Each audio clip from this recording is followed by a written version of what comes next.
Abavubuka ba Buganda bali ku ntujje y'okuzza olunaku lwabwe olwaleero bagumidde ekire ky'enkuba ebadde efudde mu biseera by'amalya g'ekyemisana era ebbugumu likyali ly'amaanyi mu lubiri e Mengo. Omusasi waffe Musi John gy'ali mu lubiri.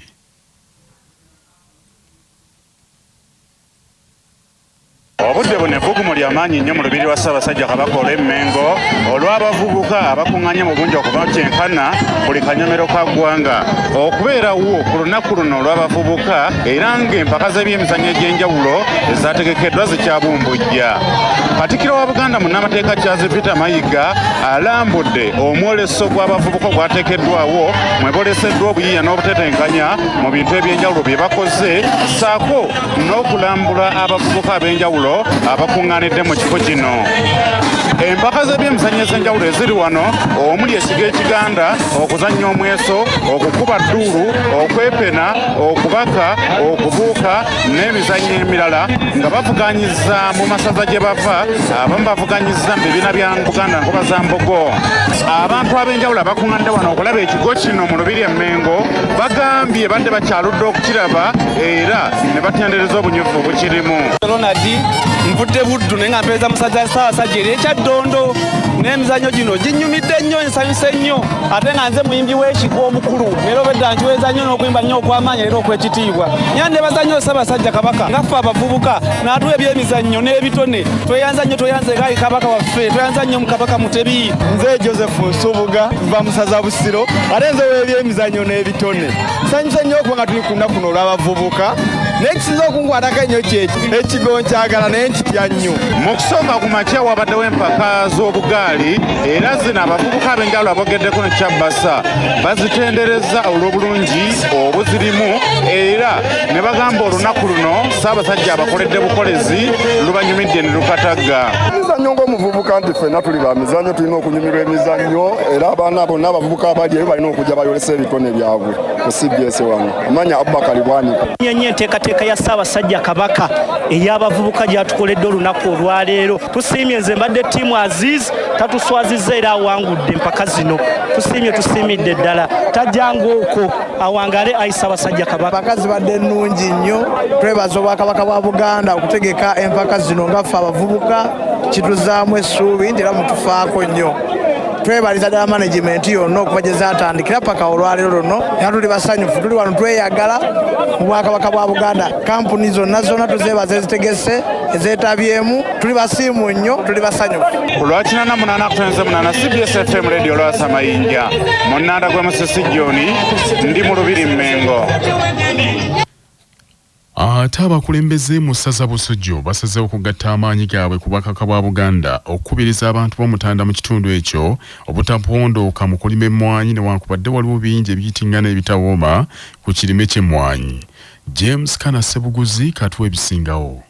Enteekateeka eno ewomeddwamu omutwe omubaka wa Paalamenti ow'ebitundu by'e Busujju David Luchamuzi Kalwanga ng'egendereddwamu okugatta amaanyi gaabwe ku bakulembeze mu gavumenti ya Ssaabasajja Kabaka abaatandika edda ku ddimu ery'okubudaabuda abantu b'omutanda abalimi b'emmwanyi mu bitundu bya Buganda byonna ababadde bennyika edda emitima oluvannyuma lw'okuyisibwa kw'etteeka eryajjawo ekitongole ky'emmwanyi ki UCDA.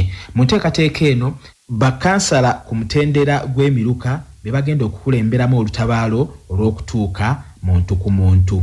Muddeeyo mukubiriza abantu balime emmwanyi kubaka mbabuulire omuntu yenna agenda otuleetera obulabe ye muntu agenda otukyayisa emmwanyi era awo bajja kuba batuteebye naye tetujja kubanga tulinda eddoboozi lya Ssaabasajja Kabaka mwaliwulira. Ab'emiruka ab'akasujju n'ab'amagombolola ab'akasujju bali bize mukubiriza abantu balime ki emmwanyi. Ffe nga ffe abali mu central tukoze eki tuddeyo naffe ku ground tukubiriza abantu balime ki emmwanyi. Bwe tutaakola ekyo tujja kuba tweteebye ffeka. Bino byonna bibadde ku kyalo Nawanjiri mu maka g'omubaka ono David Kalwanga agasangibwa mu ggombolola y'e Butayunja mu ssaza lino Busujju. Era ono asinzidde wano n'awakanya abo bonna abamwogerera nti mu myaka 8 gye yakamala mu buweereza ng'omubaka wa Paalamenti mpaawo kyakoledde kitundu kino. Naye bw'owulira omuntu ng'akugamba nti amasannyalaze we nagaleka we gali kitegeeza talaba. Nawulidde ng'atuma kansala wange Mukooza gamba Kalwanga okubeera member of Parliament tolina kukozesa sente zizo ng'omutima togulina ogukolera ekitundu kyo. Njala bagamba nti layini ezigenda mu 5 zitambudde amasannyalaze okuva mu Kagavu okujja e Kasalaga okujja e Kitebere, amasannyalaze e Butayunja ku Gombolola okuva e Zigoti towards Mawanda, amasannyalaze okuva e Nawanjiri genda Wattuba genda waggulu eri Mwera gatambudde mu kisanja kyange. Omuntu yenna asobola okugamba nti Kalwanga takoze aliko ekikyamu ku mutwe ate bwe tusirika tekitegeeza nti tetumanyi. Ku lwa 88 kutonnyeze 8 CBS FM, James Kana Sebuguzi, Mityana. Omubaka wa Parliament akikira ekitundu ky'amawokota North Hilary Kiyaga Innocent amanyiddwa nnyo nga Dr. Hildeman agambye nti bannayuganda si bamativu ku nsonga z'ekyo ky'amasomero ekyalembedde mu ggwanga lino, kyokka ate poliisi n'ab'ebyokwerinda ne balemwa okuzuula abagookya. Kiyaga agambye nti ekiseera poliisi erage bannansi nti etaddemu amaanyi okulwanyisa ekyo ky'amasomero si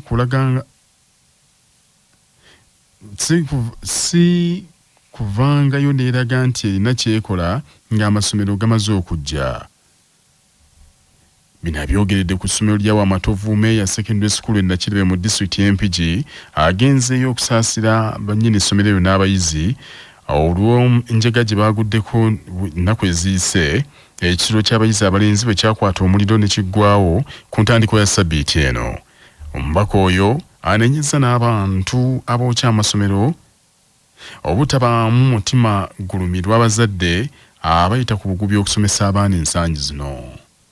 naye tuvumirira ebintu ebyo. Wabaddewo ekyo ky'amasomero ku masomero ag'enjawulo, so abantu mubeera ne issues oba ne administrator oba n'essomero oba naki temufuna mutima ate gugoyinga extra kulumya balala, kubanga abaana bazadde akasente bakajja wala okubanga bayimirizaawo abaana bano, naye okujja n'oyokya ebintu by'abaana saabwena abaana bakola bigezo tebalina wadde any reading materials zonna bazifiiriddwa. So tubadde wano okubadduukirira era mpaddeyo faliso okuba nti akaseera kana akasigadde babairako newe basula, naye nga tukivumirira ate tulinze ne report tulabe abantu bano amasomero bokyagaaki era baani abookya amasomero.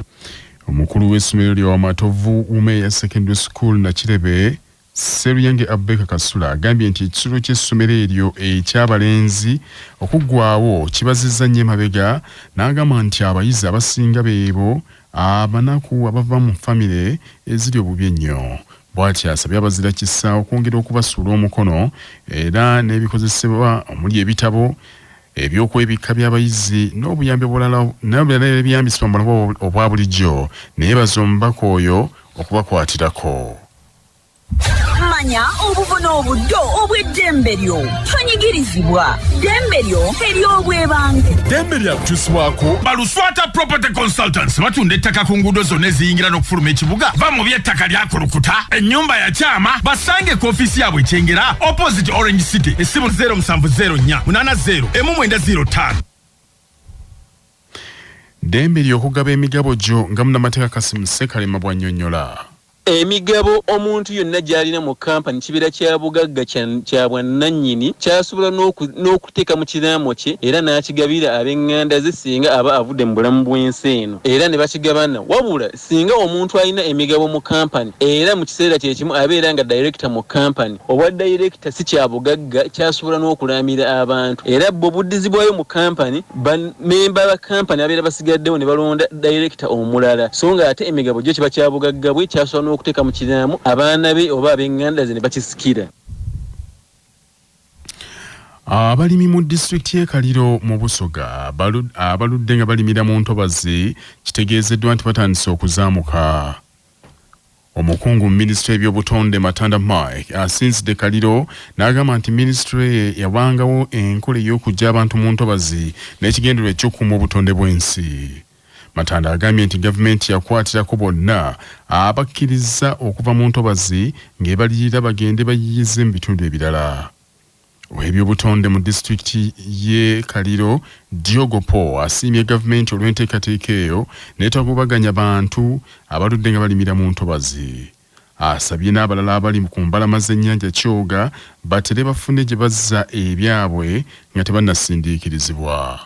galagiremu butya webasayina okukomya okulima kwayo nenda okukubira abantu omulangi nti tambulire walala tugiire ku biragiro n'okulima kwe twakola oba bwe tunasobola okutambula obulungi era nenda okwebaza abantu bonna abasoboire okugondera engeri gye twapimamu kusinziira ku bwetu bwaine era abantu abo kuteekateeka okubawanirira nga bwe twabasuubira era abo bonna abali kujja mu maaso nga tibagondera engeri gye twapimamu twidda kubagemya omukono muwanvu gw'eiteeka era olunaku olwaleero tusoboire n'okutoolatoolayo ebimu ebibaire biri kulimibwa mu kibali gye twamala okupima nenda okukuutira abantu nti gondere ebiragiro ebiriwo. Amawulire g'ebyemizannyo mu mawulire gaffe agakya Basafama gakutuusibwako Sedika Real Estate abatunda n'okugula ettaka ku nguudo ez'enjawulo mu Uganda yonna. Basangibwa ku Galuleba Building ewakiso. Essimu noti 792-339-377. Gavumenti erangiridde enteekateeka ez'okutumbula ebyobulambuzi mu ggwanga nga mu nteekateeka eno yakufuula ebyemizannyo ekimu ku byobulambuzi. Minisita omubeezi w'ebyobulambuzi Martin Mogara Bahinduka eyakiikiriddwa Seremba Geoffrey ng'ono omuwandiisi wa kyama minisitule y'ebyobulambuzi yabadde aggulawo ofiisi z'ekitongole ekiteekateeka empaka za pikipiki n'ez'emmotoka aba Extreme Adventure Park Busiika nga baguddewo ofiisi zaabwe empya mu Kampala wali ekamwokya ku Acacia Avenue. Seremba Geoffrey bw'atyo akinogaanyiza nti ebyemizannyo bisobolera ddala okusikiriza abalambuzi. Okumala emyaka mingi mu Uganda bibadde bitunuulira nnyo ebisolo oba n'ensozi kati bwe tuleeta mu aba Extreme Adventure Park bye baleese ebyemizannyo okwewummuzaamu kuno okw'ekika ekya waggulu tuba twongera okugaziya ebisanyusa oba ebyobulambuzi abalambuzi basobola okujja wano mu Uganda ne beefunira nga bazze kusinga olwo bajja nga bajiridde ekintu kimu bwe bajjirira ekintu ekimu amawanga amalala gaba gatutwalako abalambuzi. Arthur Blake owa Uganda Motocross Sport abavuzi ba pikipiki z'empaka agambye nti ebyemizannyo bino bisobolera ddala okufuuka ebyobulambuzi era Uganda n'ebifunamu. Gavumenti bweyongeramu amaanyi mu kintu kino tujja kulaba nti kijjako kweyongeramu amaanyi kwegamba nga Gestovona watugambye nti okutandika mu mwaka ogujja waliwo ebigenda okuteekateeka okulaba nti omuzannyo n'abalambuzi kino kyongeramu amaanyi. Evans Orlando mutandisi wa Extreme Adventure Park Busiika agambye nti bakizudde nti ddala babaddewo omuwaatwa gw'amaanyi nnyo ng'ebyobulambuzi ebyo ebyemizannyo bisobola okufuuka ebyobulambuzi. And it is a memorable day because it literally opened up beautifully the place. It inaugurated the place in a beautiful way. From motocross, which until today still takes place, and this is a sport that is dearly loved, and we will definitely go on and on to have motocross and many other kinds of sports there. Bannaffe ag'essaawa zino kangamalirize mbufunze. Abavubuka ba Buganda bali ku ntujja ey'okuzza olunaku lwabwe bagumidde ekire ky'enkuba etonnye malya g'ekyemisana era ebbugumu likyali ly'amaanyi mu Lubiri e Mengo. Abakulembeze mu ssaza Busujju bo basazeewo okugatta amaanyi gaabwe ku bwakaka bwa Buganda okunga abantu obutapondooka mu nteekateeka ez'okulima emmwanyi wadde nga waliwo bingi ebitawooma.